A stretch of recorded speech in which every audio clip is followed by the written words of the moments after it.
Vamos lá, você estudou direito? Não, querido, mas eu estudo muita coisa porque eu sou jornalista. Eu já respondi essa pergunta. Falei que é sobre sensibilização. Ah, desse tipo não. Primeiro, então, você não é judeu, porque o judeu pratica milagre. Existe o judeu ateu, você sabe, né? Bom dia a todos os telespectadores, aos brasileiros. Se alguém lúcido falar que as urnas são 100% confiáveis, essa pessoa ela está com algum problema. Eu vou explicar por quê. Porque se trata de uma tecnologia já antiga, né, pouco reformada. O que a gente, como brasileiro, tem que entender é que a gente tem que entender, estudar, né, provar por algoritmos qual que é o nível de confiabilidade. Agora, enquanto pré-candidato você se preocupa com isso, eu, Pablo, Marçal, eu não me preocupo com isso. A tecnologia, se você não reformar ela, né, uma tecnologia já antiga, num cenário tão tecnológico, igual o que são os dados, eu acredito que defender que isso é 100% confiável é uma mentira. Agora, eu imagino que o processo, do jeito que está, ela ultrapassa 90%, né, de confiabilidade. E agora, essa distância, a gente tem que dirimir ela com pesquisas constantes, com formas diferentes de analisar os dados. A gente sabe que qualquer sistema no mundo, eu tenho empresa de tecnologia, eu posso falar de programação, inclusive. Qualquer tecnologia tem como invadir. Não existe uma tecnologia que não possa ser invadida. Se ela foi criada e desenhada por alguém, alguém pode ir lá e acessar ela. Agora, longe de discordar do amigo que falou aí sobre os Estados Unidos tem nada a ver com campanha eleitoral brasileira. Boa.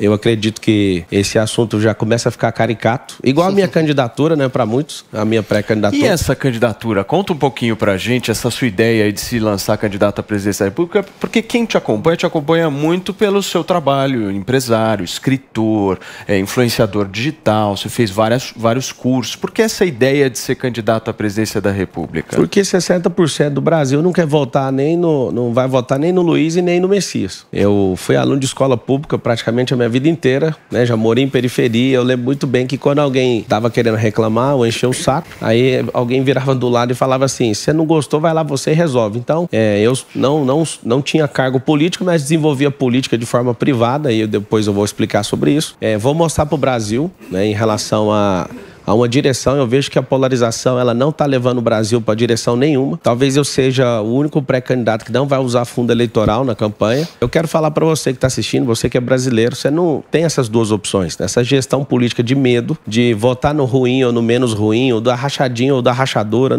isso não interessa para o Brasil mais. O Brasil precisa acelerar, precisa ter uma proa, e a resposta que eu concluo é falar que o Brasil até 2032, a gente vai colocar ele no topo mundial de economia, de educação, mas tem que passar por uma transformação de mentalidade do nosso povo. Muito bem, Paulinha. Agora, Pablo, quem você pensa como vice? Assim, a gente fala muito aqui de chapa, tem essa chapa Lula-Alckmin, que, enfim, já polemizou bastante.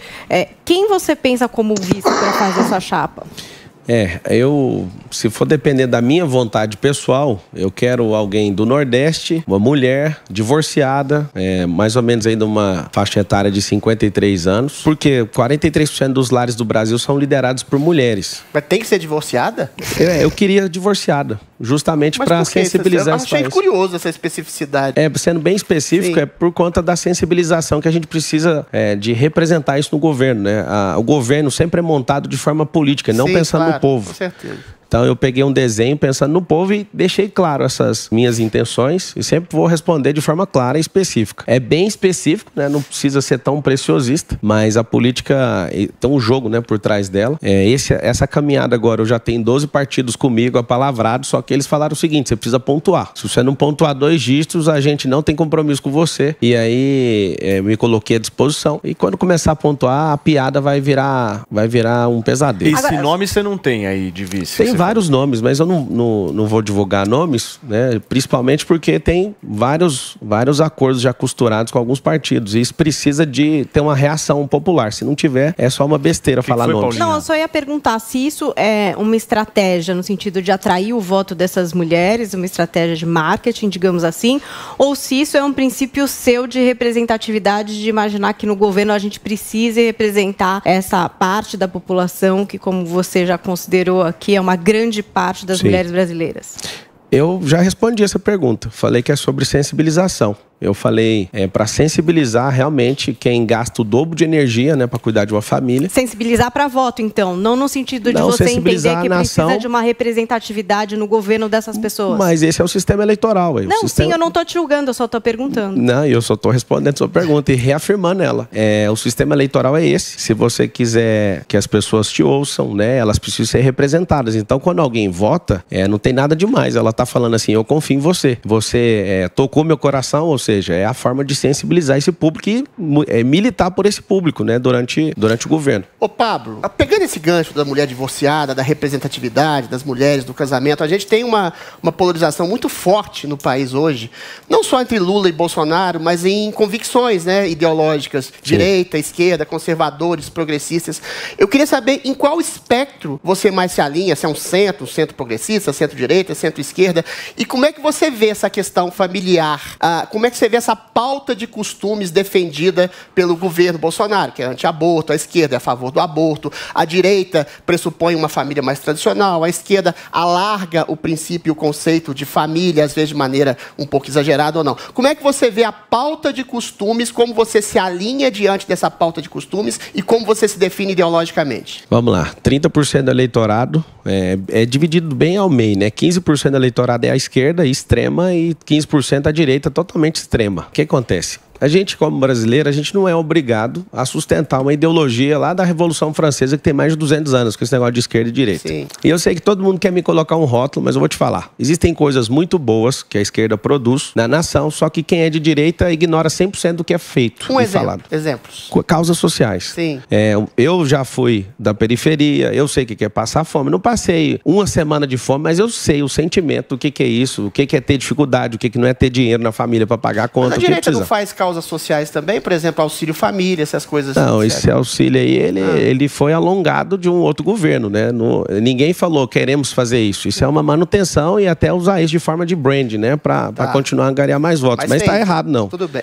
Mas eu queria ver quem é homem ou mulher para peitar e cortar um benefício desse, né? No país que precisa de assistência e foi doutrinado para isso. Esse rótulo de esquerda e direita, ele veio, né? Tem só pouco mais de 200 anos que a gente tá arrastando as nações com essa conversa, justamente para impedir o crescimento de um povo, né, das pessoas crescerem como governantes. Querem me colocar de um lado, eu não vou assumir isso, apesar de ser uma piada para vários, eu sou do alto, eu vou aceitar, vou tolerar tudo que vocês querem, mas 70% do povo não aguenta mais esse assunto. Se você chegar agora aqui na Paulista e perguntar para alguém que está com fome, se ele é de esquerda ou direita, ele só quer a comida. Você pergunta para alguém que está na fila de emprego, só quer o emprego, ele não quer saber de esquerda e direita. Para um empresário que quer financiamento, ele também não está nem aí para isso. Vocês vão enlouquecer essa nação com esse assunto. Então é o seguinte, não tenho expectativa nenhuma em relação a cortar ou diminuir os extremistas, eles vão continuar, mas não faz sentido a gente ter 70% da população que não importa com esse assunto. A gente pode voltar a ser um país pragmático, produtivo, focar em crescimento e fica parecendo alguém, né, que é ideológico demais, a pessoa vai virar e vai falar assim, você é murista, você está em cima do muro. Não, eu posso governar sobre todos. Se você é amante de uma ideologia, siga ela.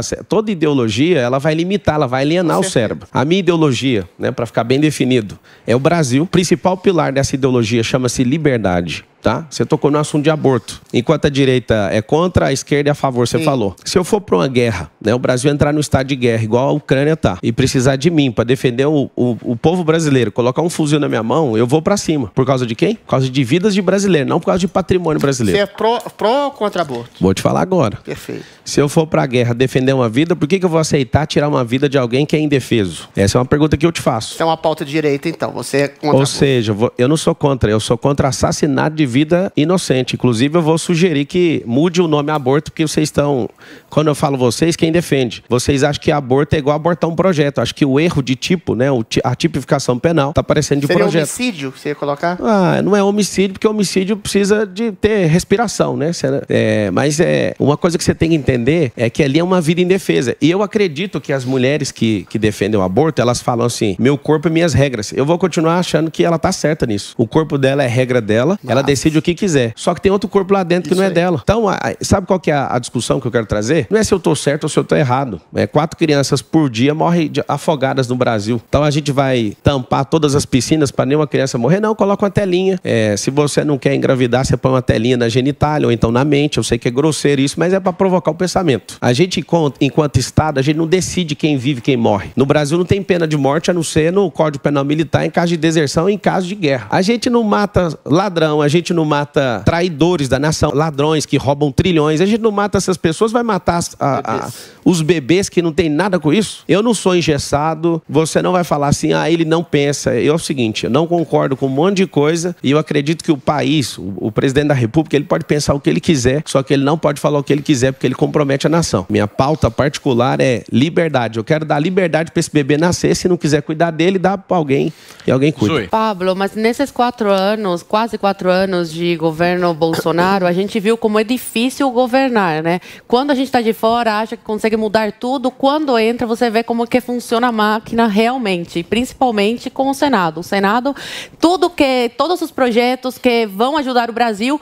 eles sentam a bunda em cima e não deixam, não aprovam, não votam, não levam para plenário. A gente vê o STF, que todo dia está interferindo aí em pautas que são do legislativo, que competem ao legislativo, ao executivo. Como que eles se chama? estão... Zoe, você acha que... Desculpa te interromper. Você acha que está esse clima de guerra entre os poderes por qual motivo? Você sabe explicar? Pela interferência do STF nos Eu acredito poderes? que é por um só. Ou é pelo... Qual? É o próprio executivo. Minha pergunta seria sobre o STF e o Senado Federal, que empacam todas as pautas do governo. Você não deu para perceber isso nesses 4 anos de governo? Como é importante eleger o presidente, mas também os outros representantes, governadores, prefeitos, deputados federais, estaduais.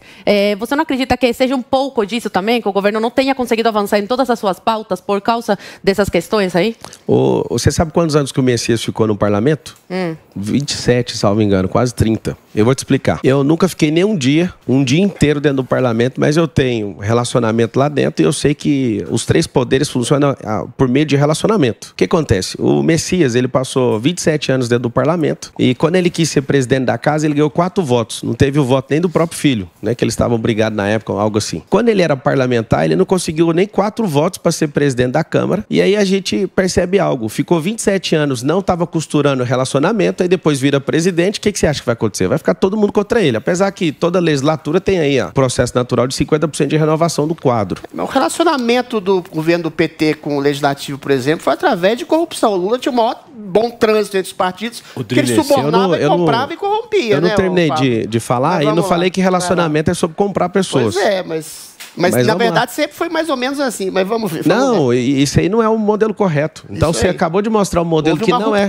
Você mostrou o modelo que é incorreto e o ruim, é o que eu estou falando. A gente pode avançar, né? A gente não precisa aceitar os 2 modelos. Essa tensão que está acontecendo no país é em decorrência de quê? De alguém que fala tudo que pensa, de alguém que não se atém às responsabilidades, né, de um executivo. Eu vou fazer uma analogia para você que é povo, para você entender. O presidente da República é o cargo mais frágil de todos, é alguém que tem que ser diplomático, alguém que tem que ser elegante, alguém que tem que ser nobre, alguém que precisa ouvir os filhos do Brasil. Então, se fosse uma família, eu faço essa analogia.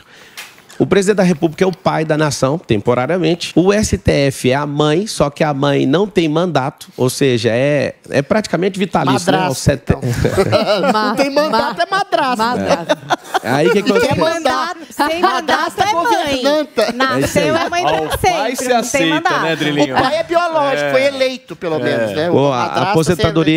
A aposentadoria compulsória do ministro do STF é aos 75 anos, né? Então, a gente pode discutir muitas coisas enquanto nação, de colocar mandato, né, no STF, isso pode ajudar pra caramba.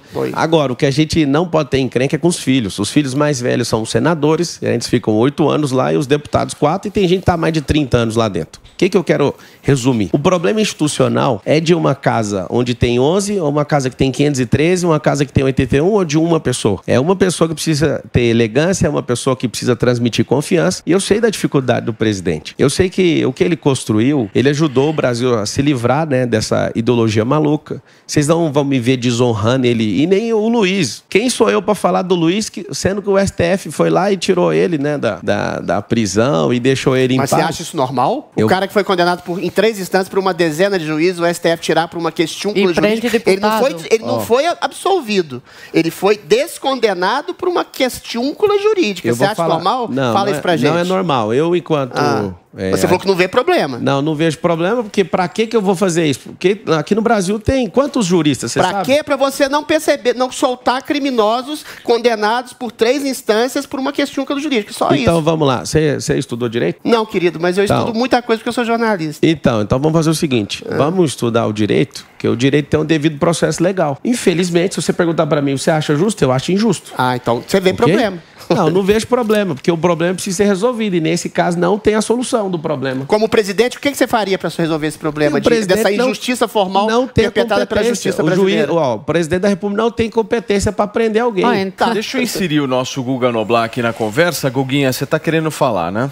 Claro, tudo bom, Pablo? Oi, obrigado Guga. Aí pelo tempo. E sobre as urnas, o pessoal falou que, do jeito que a Zoe todo mundo fala, parece que desde 96 é a mesma urna. A cada eleição a gente atualiza. Inclusive, nessa eleição a geração, vai ser o modelo UE 2020. Vai ser um novo modelo já nessa nova eleição, que foi apresentado desde dezembro do ano passado. Está sempre aprimorando a cada eleição. Só uma pergunta, Pablo, Guga. Se você me permitir, você acredita que as urnas são 100% confiáveis? Eu queria só saber isso. Eu vou no que eles dizem, é 99%, mas não quer dizer que é 1% de erro, não. É 99% e esse 1%, na verdade, dizem que é só 0,01% de inconformidade. Certo. Isso são vários testes que foram feitos. Eu realmente não sou um especialista, eu vou em quem testou. E foram chamados vários especialistas que testaram e chegaram a essa conclusão. Então, eu estou tranquilo, como você também, com relação à eleição.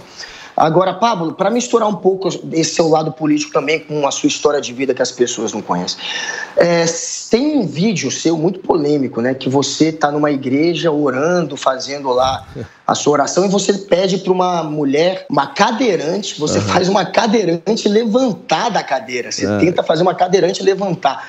Você chega a ajudá-la a se levantar. Então fica a pergunta, um pouco brincando com isso. Se você não conseguir virar presidente da República, você vai virar um novo Jesus Cristo, um Jesus Cristo 2.0, um novo profeta que faz milagres? O que foi aquilo? Isso te incomoda? Você é o primeiro jornalista que faz esse tipo de pergunta. Isso te incomoda? Olha, me incomoda ver uma pessoa pegar um cadeirante e fazer aquilo que parece para mim impossível, né? O que seria você é cristão, ou Guga? Olha, só um pouquinho. Mas, enfim, eu não vou julgar, eu quero só entender assim. Mas é curioso. Ele vai entender. Porque você pegar uma cadeirante me parece muito apelativo, entendeu? Entendi. Me parece, sem dúvida, muito apelativo só um pouquinho. Você querer Guga, só me responde que eu já... consegue fazer milagre. Eu já te respondo. Você é cristão? Eu sou judeu. Você é judeu. É o seguinte, o judeu acredita em milagre? Não, desse tipo não. Desse tipo não. Primeiro, então, você não é judeu, porque o judeu pratica milagre. Existe o judeu ateu, você sabe, né? Então você é um judeu ateu. O judeu é um povo. Então. Eu acredito em milagre, mas você fez um milagre, Pablo? Responde pra gente. Não, deixa eu resolver com o Guga e a gente fala. É o seguinte... Então você também é ateu, Guga? Não, eu sou judeu, que eu acredito em algumas coisas do judaísmo, mas jamais acreditaria no poder do Pablo fazer milagres. É proibido fazer pergunta para jornalista, Guga? Não, mas eu só tô respondendo. Você assistiu o vídeo? Guga, você assistiu o vídeo? Assisti. E o que você viu no vídeo? Conta para todo mundo. Eu vi você pegar uma cadeirante, tentar levantá-la e passar essa impressão de que você estava ali. E ela levantou? De sofrimento. Ela levantou? Você, com o seu apoio, né? Ela levantou ou não? Chega a se levantar de leve com o seu apoio. E aí ela voltou e sentou? Coloca ela de volta. Ela voltou e sentou? Sim. O meu respeito aqui a todo o PNE do Brasil, são milhões, né? São pessoas com necessidades especiais. Eu acho que aqui já começou a ficar num tom cômico o assunto. Não, mas... deixa eu terminar de falar. Vai lá, querido. O que é o problema do Brasil? O problema do Brasil é que ninguém perguntou nada do futuro para mim até agora. O Guga tá falando de Estados Unidos invadir a eleição do Brasil, aí ele pegou um assunto aleatório falando de cadeirante. Quem tiver curioso... Mas isso passa seu perfil. Pode passar meu perfil. Entender o seu perfil. Meu perfil é o de uma pessoa que fala que faz milagre. Deixa ele responder. Eu nunca falei faz milagre ou não. Vai, turma, Então por responde, por favor. Então É o fica seguinte, quieto, peraí. eu vou explicar pra vocês. O Google, ao invés de pegar alguma coisa boa, foi lá e pegou um vídeo desse, né? O vídeo tá lá, vou deixar, coloca nos stories pra mim, Pablo Marçal 1, vocês vão lá, vocês vão ver. Seguinte, presta bem atenção. Eu sou um cristão e qualquer pessoa que pedir pra mim, Pablo, você pode orar por mim? Eu não sou covarde. Então, se você quer saber o que significa aquele vídeo, aquele significa alguém que não tem covardia, tá? Você perguntou, você faz milagre? Sim. Eu sou um milagre. Só de estar sentado aqui, eu já sou um milagre. Vini, você tem pergunta para Pablo Marçal? Tenho, queria perguntar para o Pablo uma pergunta sobre o futuro e uma sobre o passado. Pablo, quais vão ser as suas bandeiras aí nos debates, né, durante a campanha para o país? E você acha que nos debates vão explorar também aquela situação que aconteceu no Pico dos Marins, quando você levou aqueles seguidores lá, deu aquela confusão toda, teve gente que falou que você foi um pouco irresponsável, porque teve que ter aquele resgate dos bombeiros. Queria que você falasse um pouco sobre essa situação também. Vamos lá. Primeiro, os debates, você não vai esperar nenhum dos dois da polarização, porque eles não suportam debater com gente que sabe fazer perguntas. Né? Então, não espere por eles lá. Essa não é nenhuma profecia, mas você pode analisar que eles não vão. E eu espero que vocês, como povo, analisem, né? Por que os dois, nem o de esquerda nem de direita, vai estar lá. Segundo, acho que eu vou responder essa pergunta talvez 10 milhões de vezes sobre o Pico dos Marins. Teve a subida, ninguém arranhou nenhuma unha, até hoje eu não entendi o exagero desse assunto. Então, o bombeiro que foi lá, né? Eu pedi por precaução, por causa que o rádio parou de funcionar, com outro grupo que dormiu um pouco abaixo, e não precisou nem de pegar na mão de ninguém, não usou uma corda, não usou uma prancha, não desvalorizando o trabalho deles, mas eu acho isso um exagero, né? Headline de notícia para clickbait e proliferou sem ninguém fazer uma pergunta. A verdade é o seguinte, a gente, em 10 anos, né, a gente não pode fazer um projeto eleitoreiro ou eleitoral, a gente tem que fazer um projeto de Brasil, então a gente vai abrir 10 milhões de empresas. Quando eu falo a gente, eu sei que tá assistindo aí. Vários de vocês estão aí, por exemplo, no YouTube, comentando, talvez vocês não estão empreendendo e vocês podem passar a empreender nesses próximos 10 anos, porque o governo federal ele não vai ajudar o Brasil a crescer de forma nenhuma. Ele pode fazer um belíssimo papel de não atrapalhar a nação, que eu vejo que atrapalha bastante aqueles que querem produzir. O Brasil é dividido em 3 classes, tá? Não é classe média, classe alta, não. É a classe de quem produz, né? De quem trabalha e põe energia nisso, de quem empreende e de quem investe. E eu quero que o povo brasileiro, né, da educação, por exemplo, aprenda desde pequeno sobre investimento, sobre digitalização. A gente tem que fazer o país se digitalizar. A gente tem que construir uma forma diferente de fazer nação, né? Não na discussão de polarização. A gente precisa inclusive, você pode contar com isso a partir de 2023, uma Universidade Federal Digital. Hoje a gente tem 68 universidades federais e vai continuar essas 68. A gente vai ampliar fisicamente as que fizer sentido, nas regiões que não tem, mas a gente vai investir tudo naquilo que é digital. As pessoas não largam o celular. Tem vários de vocês, se vocês puderem responder no YouTube, quem está trabalhando agora, enquanto você está bilhetando lá, trabalhando para um empregador, você está assistindo aqui ao mesmo tempo. Se você é empreendedor e pode fazer isso, ou você é um improdutivo, não está fazendo nada e pode assistir a hora que você quiser. Nós vamos fazer o Brasil produzir. Para regular essa inflação, a gente precisa de aumentar a produtividade, a gente precisa de parar com esse marasmo nesse país e focar naquilo que a gente vai chegar. Em 2032, a nação mais próspera da Terra.